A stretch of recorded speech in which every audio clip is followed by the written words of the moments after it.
Commençons par la première leçon de ce module 1, qui est de comprendre le BIM. Cette formation a pour objectif de vous fournir une compréhension approfondie du BIM, de ses principes fondamentaux à son application pratique dans le domaine de la construction. Comme vous le savez sûrement, le BIM révolutionne la manière dont les projets sont planifiés, conçus, construits et gérés, offrant ainsi des avantages significatifs en termes de collaboration, de réduction d'erreurs, de la gestion des données et de résultats économiques. Durant cette formation, nous allons explorer chaque aspect du BIM à travers des leçons détaillées, des exemples concrets et des exercices pratiques. Tout au long de ce programme, nous allons prendre un exemple simple, concret. Il s'agira d'un projet de complexe résidentiel. Ce complexe résidentiel est composé de logements, d'espaces de vie, d'espaces verts, de centres communautaires, de centres commerciaux et de plusieurs VRD. Commençons d'abord par la définition du BIM. Le BIM, c'est un terme en anglais qui signifie Building Information Modeling. En français, on peut le traduire par modélisation des informations de la construction. Contrairement à ce que beaucoup de personnes croient, le BIM, ce n'est pas modélisation des informations du bâtiment. Le BIM, ce n'est pas le bâtiment. Parce que le BIM va au-delà des projets de bâtiment. Le BIM peut être appliqué au projet de bâtiment comme au projet de travaux publics. Je parle de ponts, routes et châteaux d'eau. Et donc, nous, tout au long de cette formation, on va pas se concentrer sur uniquement le bâtiment. On va parler de bâtiment et des autres ouvrages. Et donc, comme je le disais, le BIM, ce sigle BIM signifie Building Information Modeling. Et en français, ça va faire modélisation des informations de la construction. Et le M du BIM a 3 significations. Si on va exploiter le BIM dans tous ses sens, on va parler de 3 M. M comme maquette numérique, M comme modélisation ou modèle et M comme management. Et donc, le BIM, c'est une méthodologie de travail qui consiste à M, à créer une maquette numérique du projet de construction. On va voir tout ça après. M, à modéliser les informations du bâtiment et donc à permettre à ce que plusieurs personnes travaillent sur le même projet et puissent modifier en temps réel. Cette modification qui est effectuée par une partie prenante, par un acteur du projet, sera visible par les autres. Et le troisième M, c'est le management, la gestion. Donc, la gestion du projet, dans la phase de conception déjà, la gestion, le management des informations de la construction, que ce soit dans la phase de conception, dans la phase de construction, dans la phase de gestion et d'exploitation du bâtiment ou de l'ouvrage, et dans la phase de démolition. Donc, le BIM est une méthodologie de travail qui repose sur la création et la gestion d'une maquette numérique d'un projet de construction. Cette maquette numérique contient des informations détaillées sur les aspects physiques et fonctionnels du bâtiment. Ça peut aller de sa géométrie à sa composition matérielle, en passant bien sûr par ses performances énergétiques et ses caractéristiques structurelles. Et aussi, contrairement à ce que beaucoup de personnes croient, le BIM est plus qu'un logiciel ou une technologie. Le BIM n'est pas un logiciel. Revit, c'est pas BIM. Parce que beaucoup de personnes pensent que Revit, c'est ça le BIM. Non. Quand on utilise Revit, c'est une technologie, c'est un outil qui permet de concevoir un projet en suivant le BIM. Donc, le BIM, c'est un processus collaboratif. Voilà, c'est ça. C'est pas un logiciel, c'est un processus collaboratif qui permet à ce que, dans un projet de construction, chaque acteur, chaque partie prenante puisse travailler ensemble de manière synchronisée et efficace. Les ingénieurs, les architectes, les entrepreneurs, le maître d'ouvrage, les sous-traitants, tous ces acteurs, tous ces parties prenantes peuvent travailler. Le BIM permet à ce que toutes ces parties prenantes travaillent de façon collaborative et coordonnée, de façon synchronisée et en temps réel, puissent travailler sur le même projet. Ça évite en même temps les erreurs d'incompréhension, les improvisations et autres. Donc, le BIM est un processus intelligent basé sur un modèle 3D qui fournit aux professionnels de l'architecture, de l'ingénierie et de la construction, l'AEC, des outils et les informations nécessaires pour planifier, concevoir, construire et gérer des bâtiments et des infrastructures de manière plus efficace. Parlant de l'importance du BIM, déjà avec la définition que j'ai donnée, pour déjà comprendre que le BIM est très important, car il transforme les processus traditionnels de construction en introduisant une approche collaborative qui intègre toutes les parties prenantes dès le début du projet. Cette intégration permet de minimiser les erreurs, d'éviter les improvisations, d'améliorer la qualité et surtout d'optimiser les coûts de construction et de gestion. Alors, nous sommes en 2024 ou 2025 et vous parlez du BIM. Mais le BIM existe déjà depuis longtemps. Le concept du BIM remonte aux années 1970. Car dans les années 1970, dans les universités, il y a eu déjà les premiers travaux de recherche sur la modélisation des informations de la construction. Mais c'est dans les années 2000, surtout avec l'avènement des logiciels, qu'il a vraiment commencé à se développer. Grâce aux logiciels puissants et les meilleures manières, avec de meilleures capacités à traiter les données, le BIM a vraiment émergé. Aujourd'hui, le BIM est devenu une norme dans l'industrie de la construction. Dans certains pays, par exemple les pays de l'Union européenne, quand c'est un projet qui est financé par l'État et qui doit passer par des processus de passation de machines publiques, la conception, la construction, tout est fait en suivant le BIM. Et quand un projet est lancé, plutôt que d'aller payer un dossier d'appel d'offres, et dans ce dossier, il y a des plans en papier, non.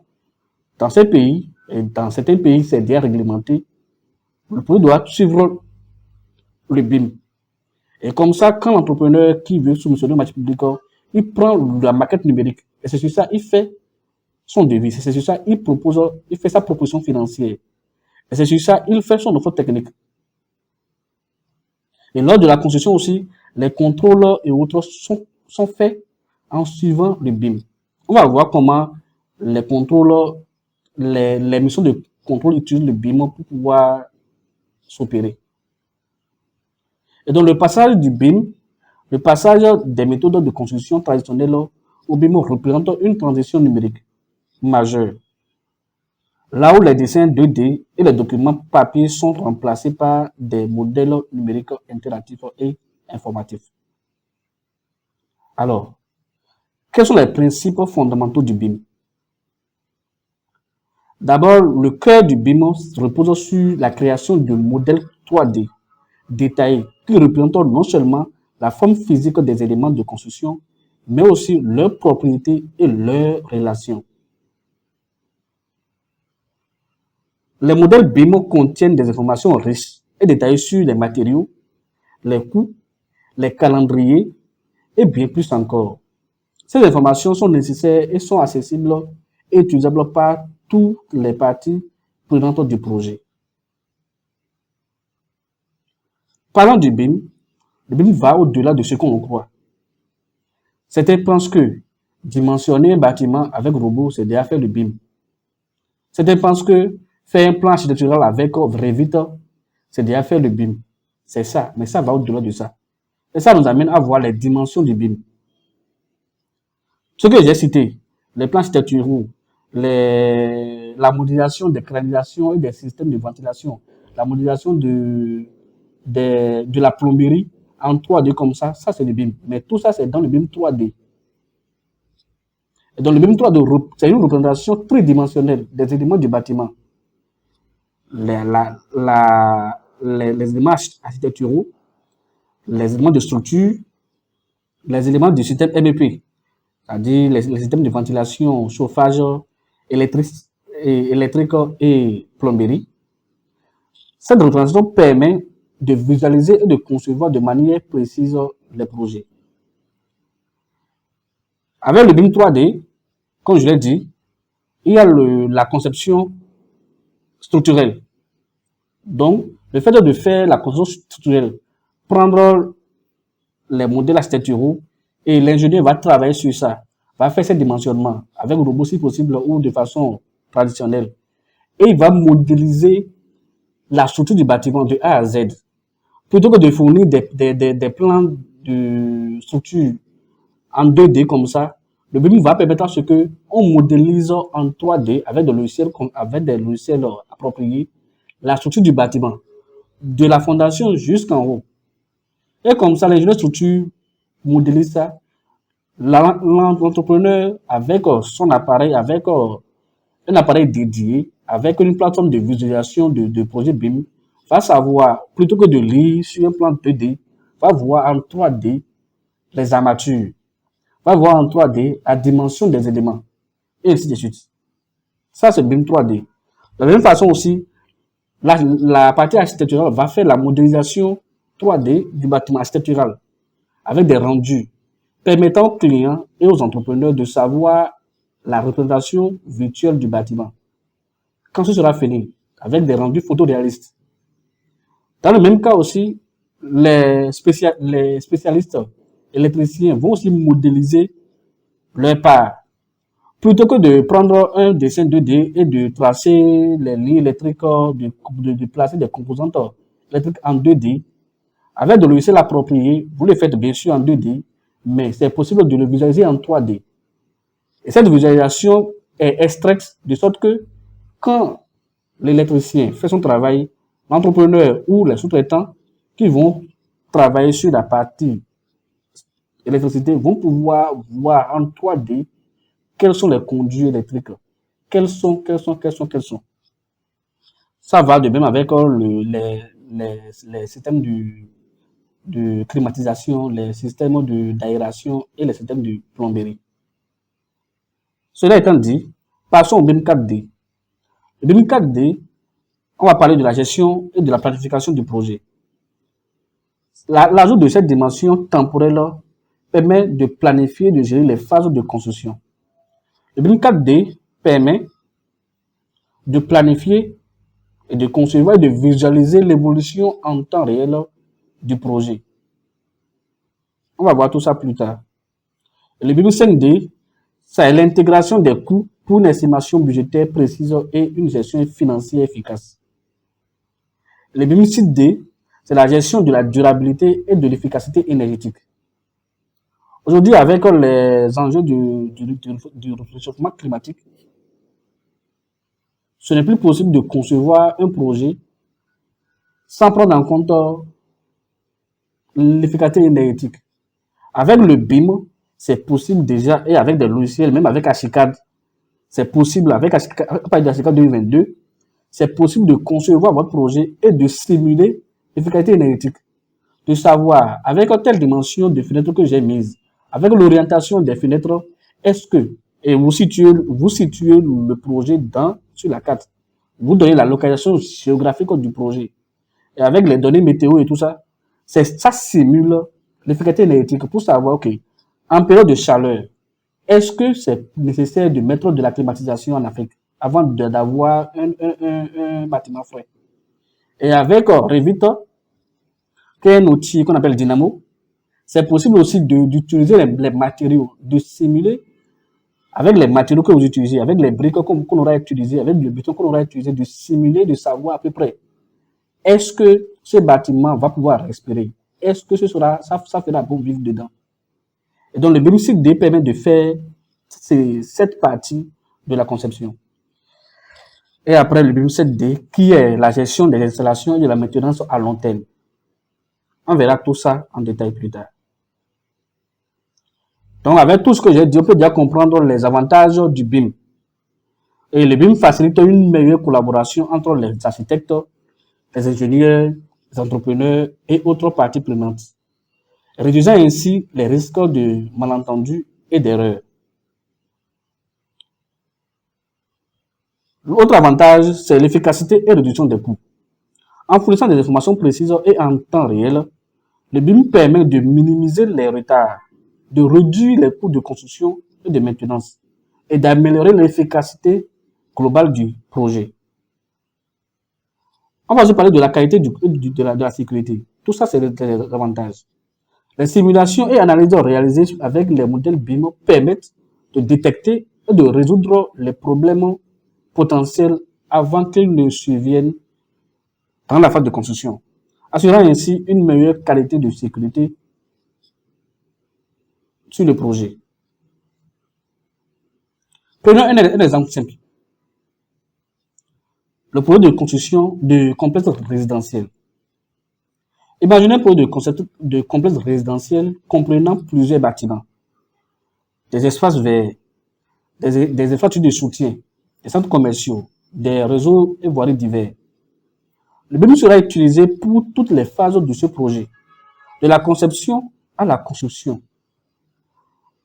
et à la maintenance. Dans ce projet, le BIM permettra de créer des modèles 3D détaillés,